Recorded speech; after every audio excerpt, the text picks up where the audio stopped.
guys, I'm Devi Sartika. I will be hosting a podcast today, and I would like to welcome to our podcast with Ketar Ketir Group. Yay! Hello. Okay, now I'm not alone. I'm with four jazz. Let's start with the first one. So please introduce yourself, everyone. Hi guys, my name is Nabila Tribeliana. I'm from Palembang and I'm a student majoring in English department at the Sriwijaya State Polytechnic.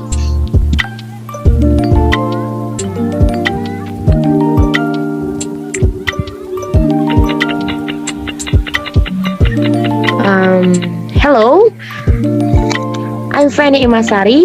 I'm an overseas student from Fabumuli. Here I am from the English department of the Sriwijaya State Polytechnic, and thank you for inviting me to the podcast.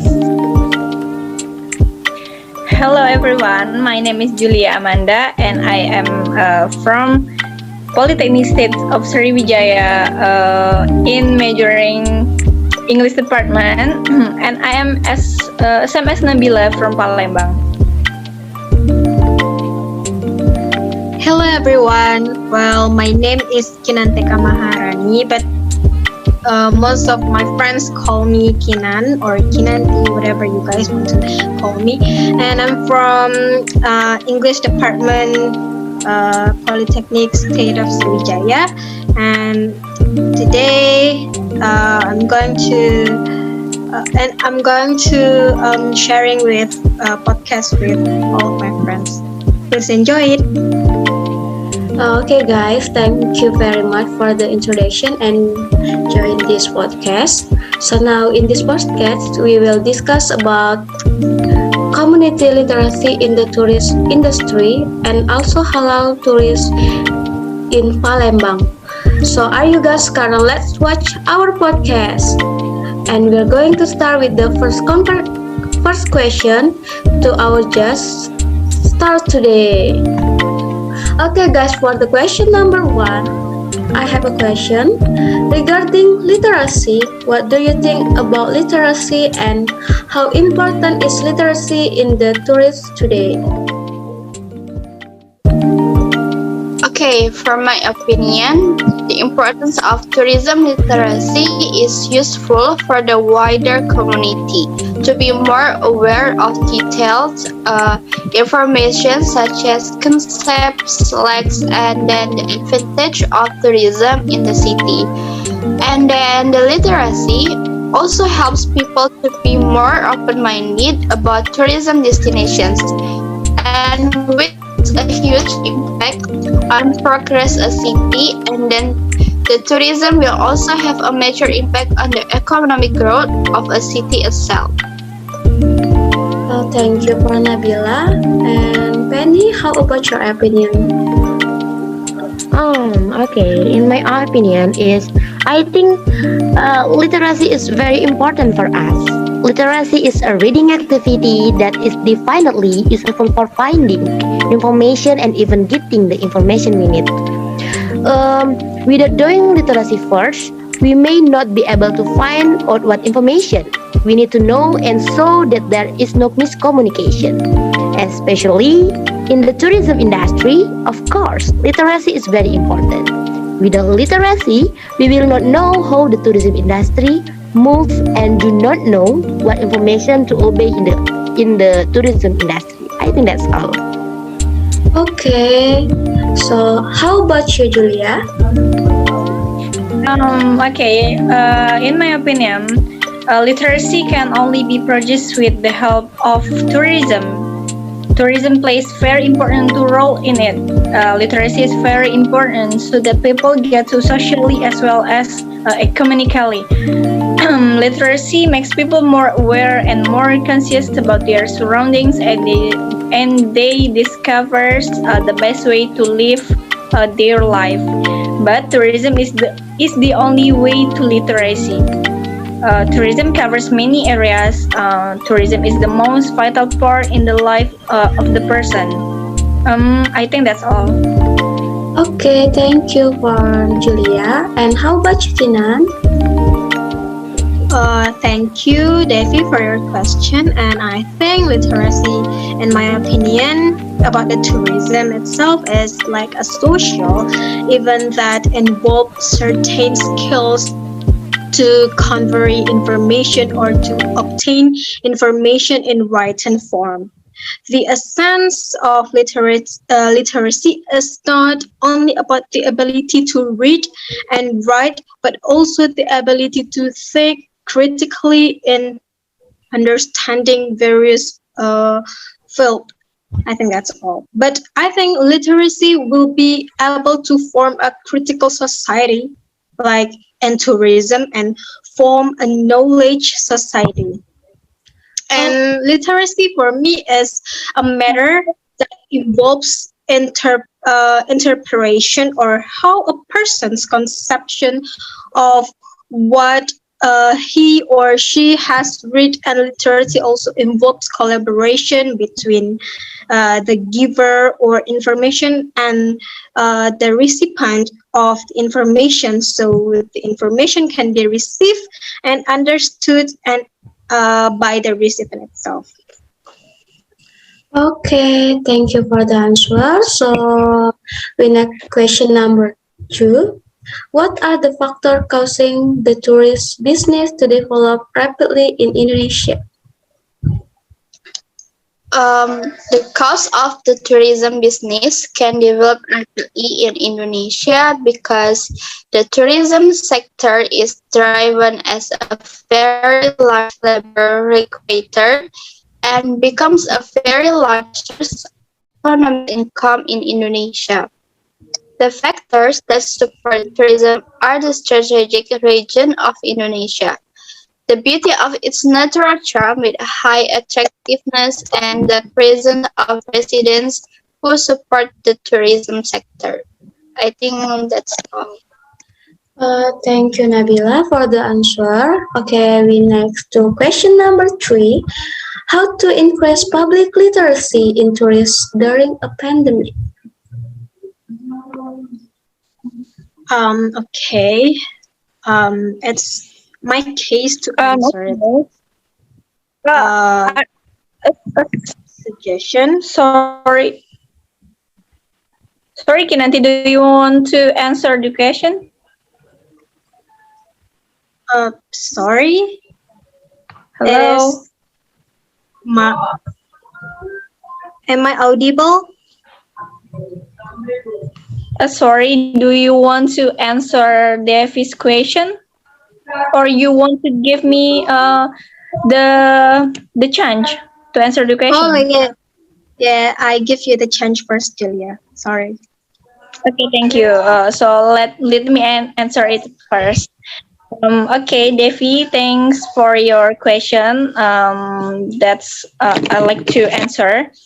There are 3 stages based on the time span. It can call short term, medium term, and long term. These 3 stages need to be carried out so that the tourism sector, which previously stopped completely, can rise from the COVID-19 pandemic crisis, as we know from 2020, right? In the first part, we talk about the short term. It can provide assistance in the use of the internet and basic social media for tourism activities to promote and respond to reservation. Can help teach accommodation providers who don't yet have online services to connect using existing platforms such as Traveloka, Pergi-Pergi, and Airbnb.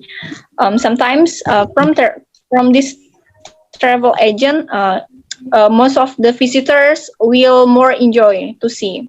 And the second part, we talk about the medium term. It can provide assistance in the development of a one-stop digital platform for regional tourism. This is done by collaborating with the local government. And the last or the third part, we talk about the long term. Meanwhile, it can provide assistance to develop new forms of tourism such as virtual tours, because things like this have entered the level of digital infrastructure, which is quite expensive. It needs to be collaborated with the local government for funding. But sometimes for the three parts of the answer that I have been mentioned, the easier part is the first, that I call short term. The promotion is the easier is the easier step to do when someone want to book hotel or other accommodation. It's all for me. Kinanti, if you want to continue my answer, please.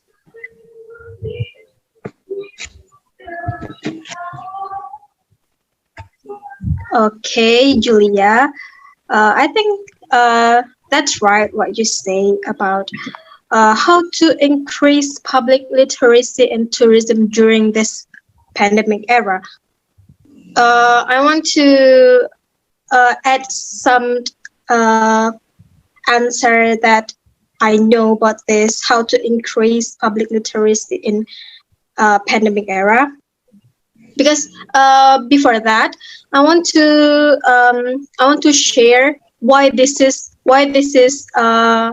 can be impact to the public literacy when and during pandemic, because this is the causes of coronavirus, and it is unpredicted crisis for the tourism economy.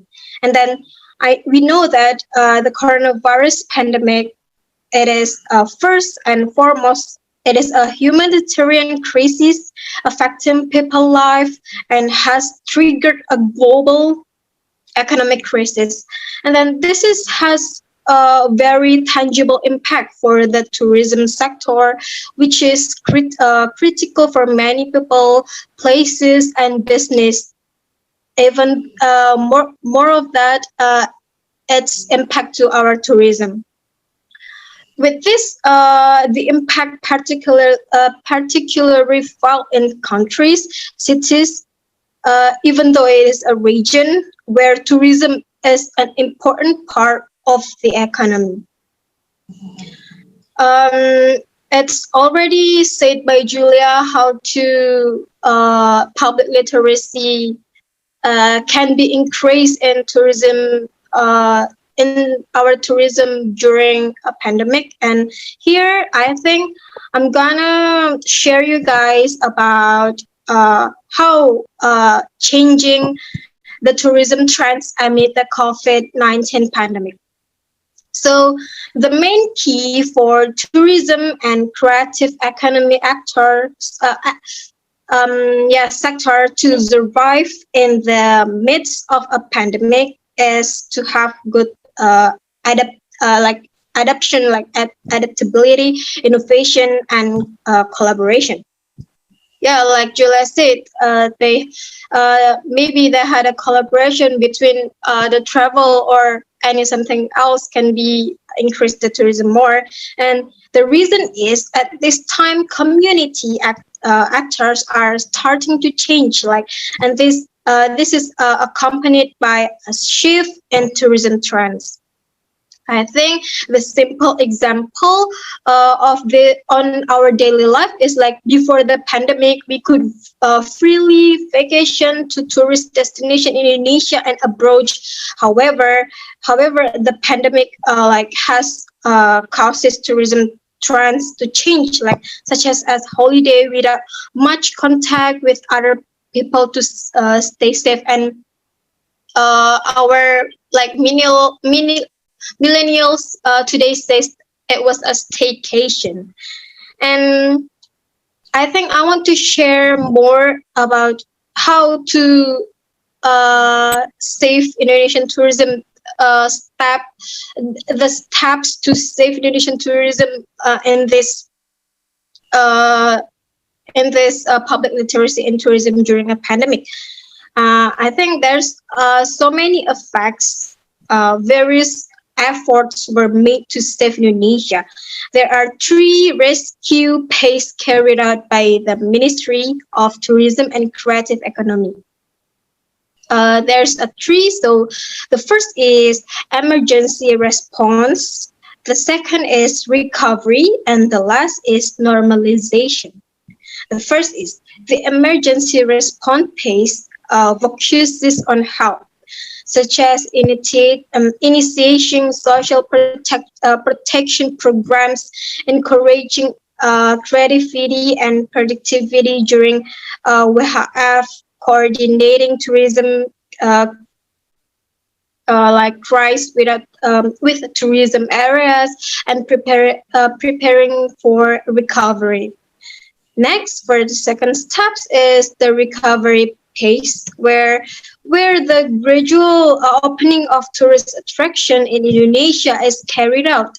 The preparation are very true, starting from the application of the cleanest, healthy, safety, and environmental sustainability. This is like a protocol in tourist attraction, as well as supporting the optimization of meeting intensive convention and exhibition activities in Indonesia.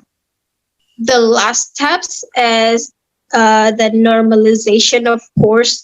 Like this is the preparation of destinations with the case protocol. This is like increasing market interest, like to discounts for tour package. And then one of the program that has been implemented is the virtual travel fair. It is like from August till September 2020. I think that's all about what I share from like how to increase public literacy in tourism during this pandemic. I hope all the viewers can watch this and get the advantage from what we say in this program. Wow, guys, thank you.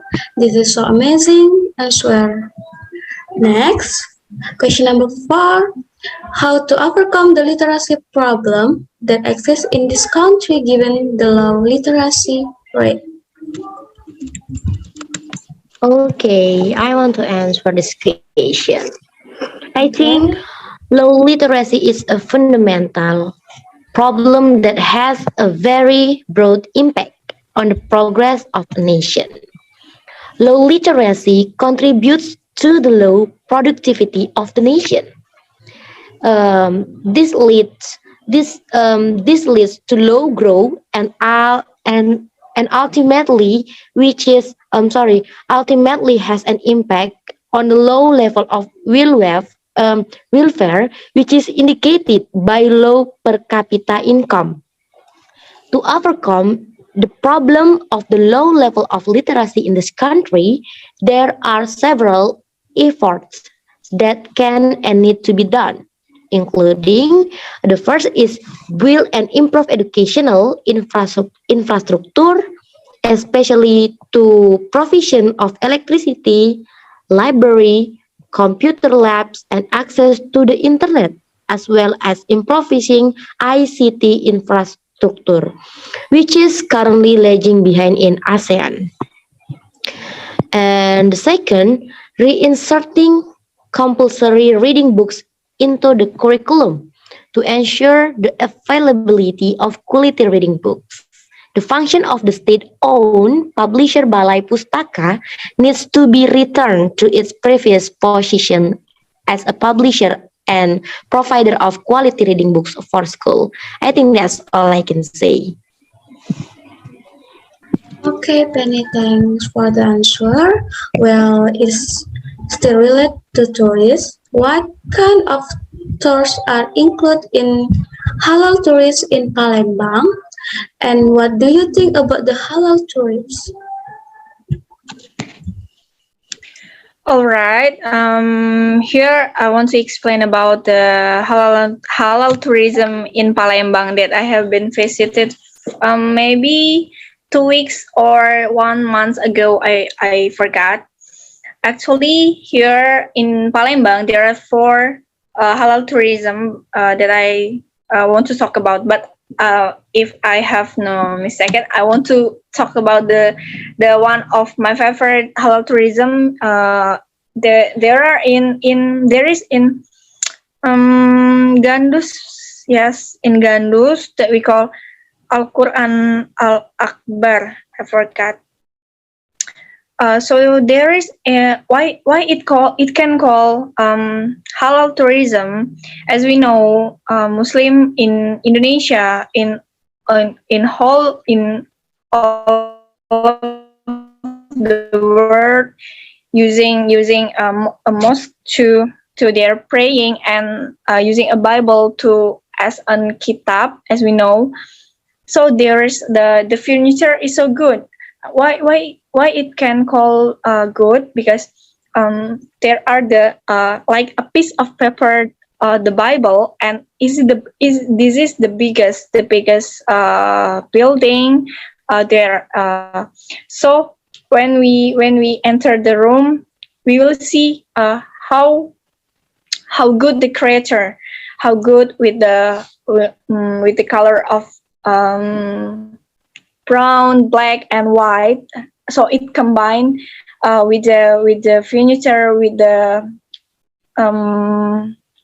what we call, I forgot, like the color of wood is brown, so it can combine with the written in wood. Yes. After that, when we enter the second room, it can call like there is I forgot air mancur. So every visitors enjoy the place when they see the air mancur inside of that building, and see how biggest the creator on it.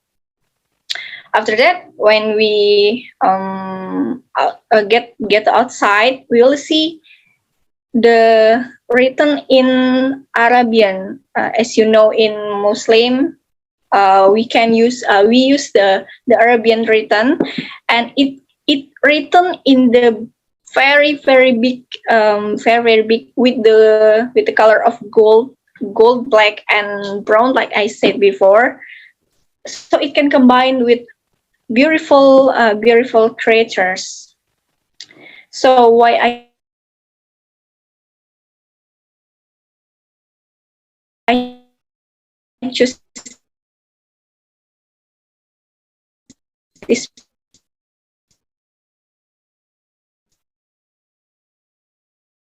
place, because very interesting me and others, maybe because there is no place that provide the Bible of Muslims kitab very big like this. I think that's all for my opinion, Tevi. Okay, thank you for Julia. Now, from Nabila, what is your opinion? Okay, about halal tourism, in my opinion, the context of halal tourism is in the service, not changing other tourist objects or nature. The number of weekend tourists requires several important things related to religious techniques that must be obeyed. They need Muslim-friendly tourist services. If they don't feel comfortable with the halal service, it is rather difficult for a tourist attraction to grow bigger. No less important than halal tourism is how to create a clean environment, especially from waste. The shortage of a tourist destination in Indonesia, which is illustrated by tourists, is not clean and not maintained. One of them is the toilet. I think we must more at toilet, because toilet is the most important thing when we to tourism. I think that's all.